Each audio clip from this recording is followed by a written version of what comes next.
Baik, Assalamualaikum warahmatullahi wabarakatuh. Kenalkan nama saya Faiz Syafiq Helmiandra dengan NIM Gen 0024068 dari kelompok B6. Hari ini saya akan membahas terkait kita langsung masuk ke soalnya saja.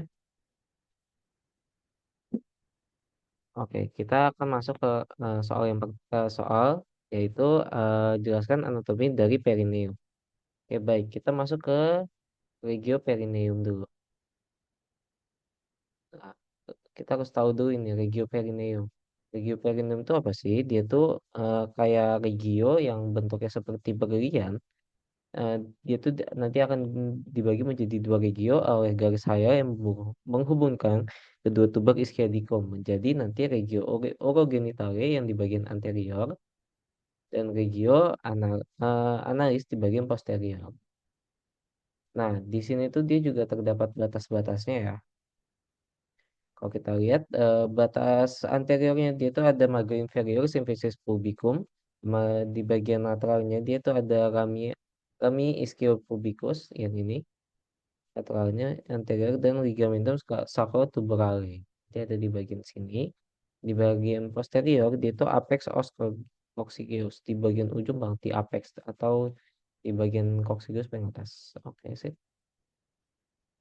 Nah, kita juga masuk ke regio perineum. Di sini ada yang tampak laki-laki dan perempuan. Di sini kalau kita nanti di sini tuh kalau kita lihat nanti ada bentuk segitiganya. Sorry. Bentuk segitiganya di sini tuh nanti dia tuh kayak di sini tuh ada simfisis pubisnya dan lain-lain. Pada perempuan dia sudah terlihat seperti diamond banget. Ya, baik. Kita lanjut saja. Nah, yang paling penting itu tadi adalah kita masuk ke regio orogenitale. Tadi ada, nah ini yang paling penting. Nah, regio ini tuh dia tuh ditembus oleh uretra. Nah, kita bahas yang laki-laki dulu. Yang ini yang laki-laki dan ini yang perempuan.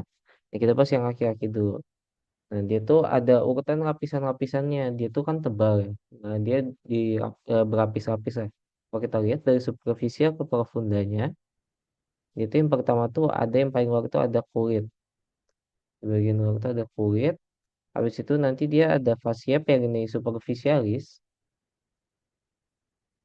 Eh, Fascia perineum superficialis yang ini dari kulit. Terus dia ke fascia perineum profunda. Nih, yang ini habis itu dia langsung masuk ke namanya ada spatium perineum superficialis. Spatium perineum superficialis.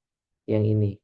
Nah, dia tuh ada tiga muskulus di situ. Ada muskulus transversus perineum superficialis, muskulus ischiocavernosus, sama muskulus bulbo cavernosus di spatium perineum superficialis. Selanjutnya kita ke fascia diafragma.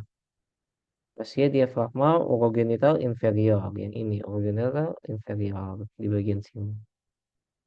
Dia itu adalah membran perineum. Habis itu kita tadi kan udah spatium perineum superficialis. Kita masuk ke spatium perineum profunda yang lebih dalam lagi. Nah, profunda itu pada laki-laki, dia itu ada musculus transversus perineum profundus, sphincter ureter externum, dan glandula cowperi. Cowperi. Dan di yang ketujuh dia itu ada fascia diafragma orogenitalis superior yang paling dalam banget lah. Sedangkan pada perempuan, nah regio genital ini selain dia itu kan kalau pada laki-laki itu kan ditembus hanya oleh uretra.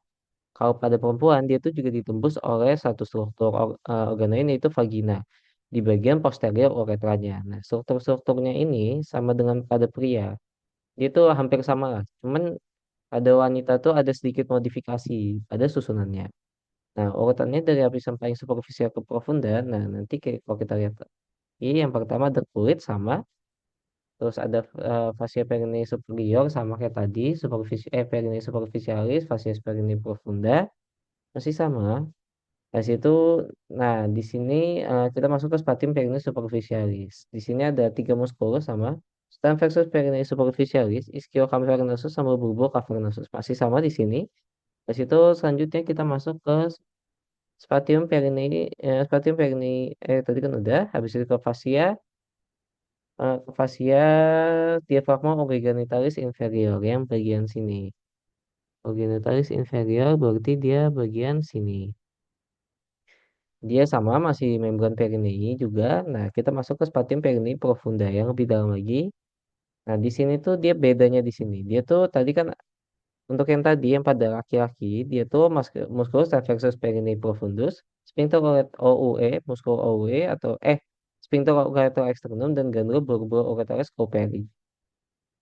Nah, pada perempuan dia sama masih musculus reflexus perinei profundus. Habis itu dia masih sphincter ureter externum. Nah, di sini dia karena tadi kan yang bulbar urethralis cooperi pada wanita tidak ada glandula bulbar urethralis, maka dia muskulusnya adalah sphincter ureterovaginalis dan ada satu lagi muskulus yaitu muskulus kompresor. Dan yang ketujuh ada fascia diafragma obligonatalis superior. Oke, baik. Oke. Ini sebenarnya ada tambahan lagi yaitu diafragma orogenital. Nah, diafragma orogenital itu nama lain dari struktur yang dibentuk tadi oleh musculus inferior perennial profundus dan musculus sphincter ureter externum. Nah, untuk vaskularisasinya. Nah, arteri utama pelvis dan perineum itu dia tuh arteri iliaca interna. Dan pada masing-masing sisi pembuluh darah lain itu berasal dari dalam abdomen dan berkontribusi untuk menyuplai struktur-struktur pelvis melalui arteri sacralis mediana pada wanita dan pada wanita itu ada suatu arteri tambahan itu arteri ovari. Untuk vena dia tuh mengikuti arterinya dan untuk persyarafannya atau inervasinya itu dibawa oleh plexus sacralis dan plexus coccygeus yang terletak pada dinding posterolateral pada kavitas pelvis.